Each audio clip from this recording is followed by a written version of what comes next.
For this video, I'm going to go over Morning Has Broken on page 21 in Unit 2.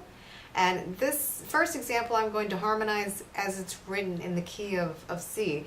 And you're going to put one chord per measure. So just sustain a dotted half note per measure. 1, 2, 3.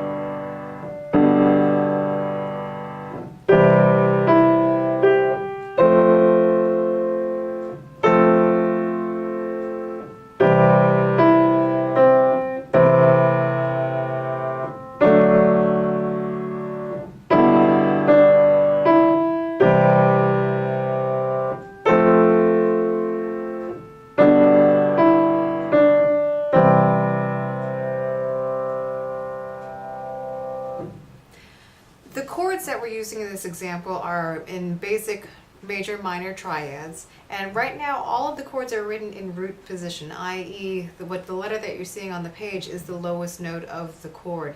Once you feel more comfortable with the chords, you could throw in a couple of inversions. For example, the first three chords, C, D minor, and then you're supposed to go to a G chord, which in root position would be up here, but the D minor chord and the G major chord share one note in common, the D. So you could sustain that and then play what's essentially the second inversion of the G chord, D, G, B instead. And that's a little easier to get to than shifting your entire hand.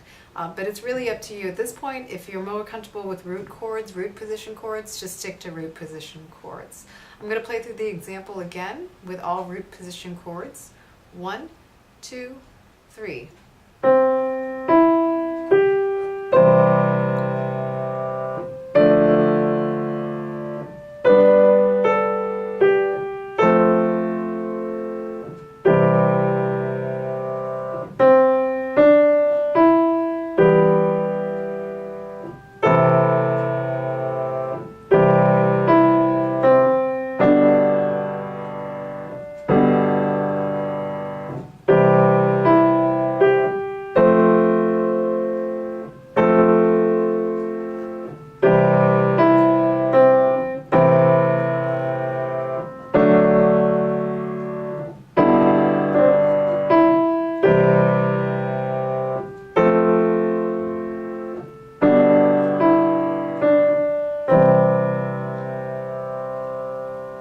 Now when you work on transposing this, there are a couple things you could do. You could try writing out the entire piece, of course, in a different key. But if you want to try just reading through this, playing by ear, get as comfortable as you can with the melody, with the chords first in the original key, and then choose a key to transpose to.